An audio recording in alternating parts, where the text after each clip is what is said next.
Good day, beautiful people. Welcome sa ating YouTube channel, Red Stories. Ayan guys, syempre magpapasalamat muna ako sa aking mga subscribers, sa aking new subscribers, sa aking silent viewers, sa aking family, sa aking mga kaibigan. Thank you very much po sa pagsuporta sa aking channel. Ayan guys, ngayon, ang gagawin natin ay gagawa tayo ng napakadaling recipe ba ang tawag nito po.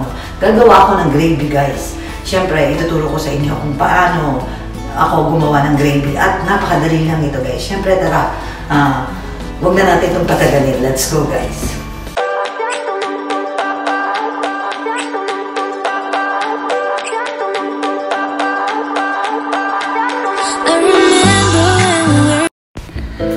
Ayan guys, ang ating mga gagamitin na ingredients. Syempre,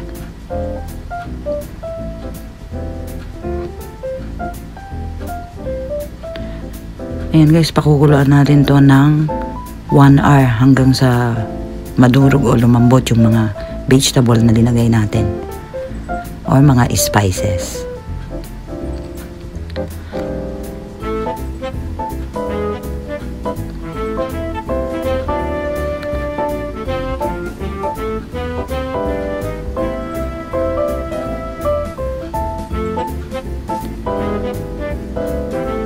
Ito na guys, ready na yung ating broth na ginawa.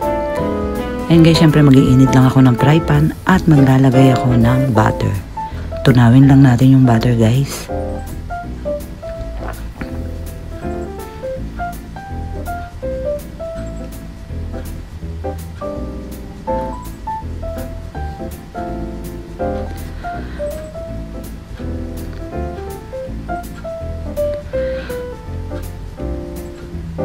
Ayan guys, pag natunaw na yung butter, ilagay natin yung ating flour na 100 grams. Ayan, haluin natin ng haluin ito para dumikit yung butter na linagay natin sa ating flour.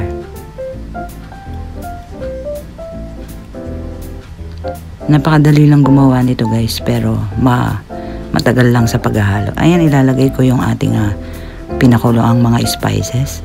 Yung sabaw niya ang ilalagay natin guys ng pakonti-konti hanggang sa matunaw yung ating flour.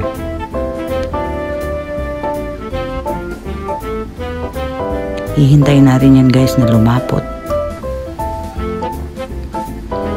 Ayan, pag nauubusan na ng tubig, ilalagay uli natin yung broth na ginawa natin hanggang sa lumapot yung ating gravy. Diba guys, napakadali lang. Pwede kayong gumawa ng gravy na gamit ang liver or ang chicken, yung broth niya. And guys, yung akin, ginawa ko ay mga spices. Tulad ng onion, garlic, leeks. Depende sa inyo guys kung anong gusto nyong gawin. Ito guys, napaka-healthy at saktong-sakto sa ating sauce. Ayan, naglagay tayo kanina ng soy sauce dahil medyo matabang siya.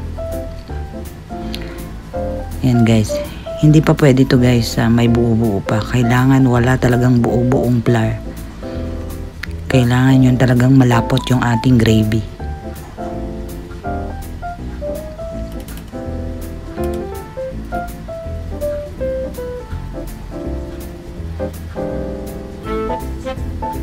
Ayan guys, halos 30 minutes na natin yung hinahalo. Dito lang tayo matatagalan kasi talagang kailangan ay yung gravy natin ay talagang yan ang kailangan nating mangyari, ang gusto nating mangyari sa ating gravy.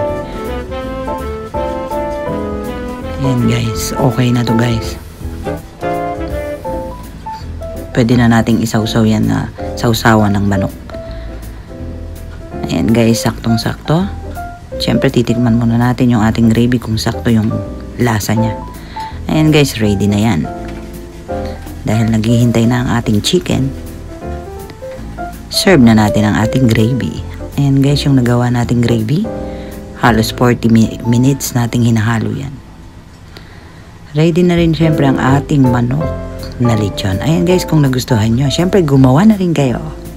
Hello beautiful people! So ayan, welcome back sa ating channel. Ayan, nagustuhan nyo ba yung paggawa natin ng gravy? Diba, napakadali lang nito guys.